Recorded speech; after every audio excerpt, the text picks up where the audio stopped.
అజ్ఞానమనే చీకటి వల్ల మూసుకుపోయిన కళ్ళను జ్ఞానమనే వెలుగుతో ప్రకాశింపజేసేదే మన గురువు. మన దేశ ప్రెసిడెంట్ కోసం ఒమాన్ కింగ్ హాబూజ్ బిన్ సయీద్ ఎప్పుడూ ఫారెన్ గెస్టులను వెల్కమ్ చెప్పడానికి గానీ రిసీవ్ చేసుకోవడానికి గానీ ఎయిర్పోర్ట్ కి వెళ్ళలేదు. కానీ మొదటిసారిగా డాక్టర్ శంకర్ దయాళ్ శర్మ గారు 1994లో రాష్ట్రపతి హోదాలో మస్కట్ కు వెళ్ళినప్పుడు ఆయన రిసీవ్ చేసుకోవడానికి కింగ్ స్వయంగా ఎయిర్పోర్ట్ కి వచ్చాడు. ప్రోటోకాల్ ని బ్రేక్ చేసి ఫ్లైట్ లో ఉన్న మన ప్రెసిడెంట్ దగ్గరికి వెళ్లి తన చేతులతో స్వయంగా పట్టుకుని క్రిందికి తీసుకొచ్చాడు.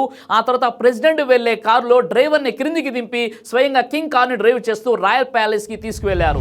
ఆ తర్వాత జరిగిన ప్రెస్ మీట్ లో మీరు ప్రోటోకాల్ ని బ్రేక్ చేసి ఎందుకు ఇలా చేశారు అని మీడియా ఆ కింగ్ ని అడిగినప్పుడు కింగ్ అన్నాడు, నేను పూణేలో చదువుతున్నప్పుడు శర్మ గారు నా ప్రొఫెసర్, నాకు నా గురువు పట్ల ఉన్న గౌరవంతో అన్ని ప్రోటోకాల్స్ ని బ్రేక్ చేయవలసి వచ్చింది, కానీ మరే విషయం వల్ల కాదు అని చెప్పాడు ఆ కింగ్.